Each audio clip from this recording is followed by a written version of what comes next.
तो आज बात करते हैं एक ऐसे स्मार्ट ऑडिटर की जिसे लगता था कि वो सिस्टम को भी मात दे सकता है। कहानी सुनने में तो मजेदार है, पर इसका सबक और इसका अंत दोनों ही बहुत सीरियस हैं। चलिए जानते हैं इस पूरे मामले को। तो कहानी के हीरो हैं जुगाड़ू सीए सैम। अब सैम अपने शॉर्टकट्स और काम निकालने के नायाब तरीकों के लिए मशहूर थे। मतलब उनके लिए रूल्स तो बस सजेशंस थे और डेडलाइन वो तो एक चैलेंज था जिसे वो अपने जुगाड़ से पूरा कर ही लेते थे। सैम अपने इन तरीकों को काम करने का स्मार्ट तरीका या एफिशिएंसी कहते थे। चलिए सैम के कुछ सबसे फेमस कुशल तरीकों पर एक नज़र डालते हैं, जिन्हें असल दुनिया में शायद प्रोफेशनल मिसकंडक्ट कहा जाता है। अब सुनने में तो ये काफी मजेदार लग सकता है ना, लेकिन ये सिर्फ आलस नहीं था, ये तो ऑडिटिंग के प्रोफेशनल स्टैंडर्ड्स की धज्जियां उड़ाने जैसा था। देखिए, इन्वेंट्री को फिजिकली चेक ना करना ये सीधे सीधे SA 501 का वॉयलेशन है। रिलेटेड पार्टी डील्स को इग्नोर कर देना SA 550 के खिलाफ जाता है, और बिना किसी प्लान के काम करना ये तो SA 300 को नजरअंदाज करना हुआ। सैम को शायद पता नहीं था, लेकिन वो एक बहुत बड़े तूफान को दावत दे रहे थे। तो अब थोड़ा मजाक से हटकर सीरियस होते हैं। सैम असल में कौन से बुनियादी नियम तोड़ रहे थे? उन्होंने इस एक चीज को पूरी तरह इग्नोर कर दिया, जो किसी भी ऑडिटर के काम की जान होती है, उसका बेस होती है। ये बहुत जरूरी सवाल है। सैम जिस चीज को हल्के में ले रहे थे वो थी ऑडिट फाइल। तो सवाल उठता है कि ये ऑडिट फाइल आखिर है क्या और इसकी इतनी वैल्यू क्यों है। अगर बिल्कुल आसान भाषा में समझे तो ऑडिट फाइल इस बात का पक्का सबूत है कि ऑडिटर ने अपना काम सही से और पूरी ईमानदारी से किया है। ये सिर्फ कुछ कागजात नहीं है, बल्कि ये ऑडिटर के पूरे काम, उसकी मेहनत और उसकी सच्चाई का आईना है। और देखिए, इंटरेस्टिंग बात यह है कि यही वर्किंग पेपर्स या ऑडिट फाइल वो डॉक्यूमेंट्स हैं जो साबित करते हैं कि ऑडिटर ने सारे नियमों का पालन किया है। ये सुपरविजन में भी मदद करते हैं और जो फाइनल ऑडिट ओपिनियन दिया जाता है उसका आधार भी यही होते हैं। इनके बिना ऑडिटर की राय सिर्फ एक राय है, कोई फैक्ट नहीं। सैम की दुनिया तो अपनी जुगाड़ से मस्त चल रही थी, जब तक कि सीन में रेगुलेटर यानी NFRA की एंट्री नहीं हुई, और उनके पास सैम के लिए एक ऐसी डिमांड थी जिसने सब कुछ उलट-पुलट कर दिया।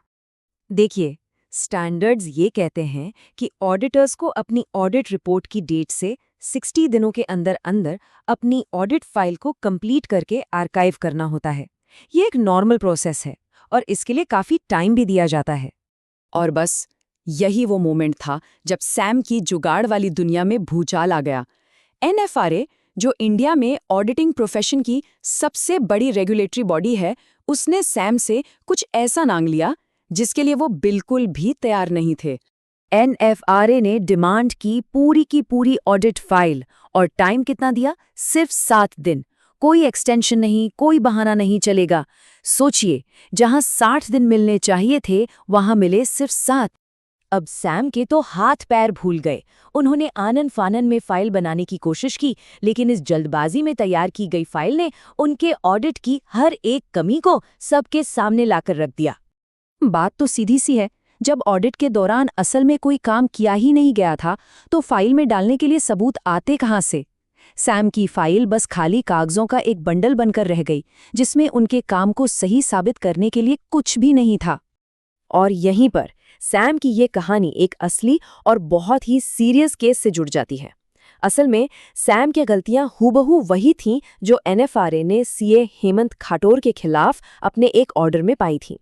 इन्वेंट्री चेक को छोड़ देना, रिलेटेड पार्टी डील्स को इग्नोर करना और कोई डॉक्यूमेंटेशन ना करना, ये सिर्फ कहानी की बातें नहीं हैं, ये असली प्रोफेशनल गलतियां हैं जिनके नतीजे बहुत गंभीर होते हैं। NFRA के ऑर्डर से लिया गया ये कोटेशन मामले की गंभीरता को साफ साफ बताता है। ये कोई छोटी मोटी भूल चूक नहीं थी, ये प्रोफेशनल जिम्मेदारियों का पूरी तरह से उल्लंघन था, जिसे रेगुलेटर ने बहुत गंभीरता से लिया। तो सैम के जुगाड़ और शॉर्टकट्स का फाइनल रिजल्ट क्या निकला? जो सजा मिली वो इतनी बड़ी थी कि उसने उनके करियर की दिशा ही बदल दी। NFRA ने प्रोफेशनल मिसकंडक्ट के लिए उन पर पूरे 2 लाख रुपए का जुर्माना लगाया। और इससे भी कहीं ज्यादा बड़ी बात, उन्हें 2 साल के लिए प्रैक्टिस करने से ही बैन कर दिया गया। किसी भी प्रोफेशनल के लिए ये एक बहुत बहुत बड़ा झटका है। तो जुगाड़ू सैम की ये कहानी हमें आखिर में सिखाती क्या है? इसका जो सार है वो बिल्कुल सीधा और साफ है। ऑडिटिंग में शॉर्टकट शायद कुछ समय के लिए बचा लें, लेकिन अंत में वो तबाही की तरफ ही ले जाते हैं।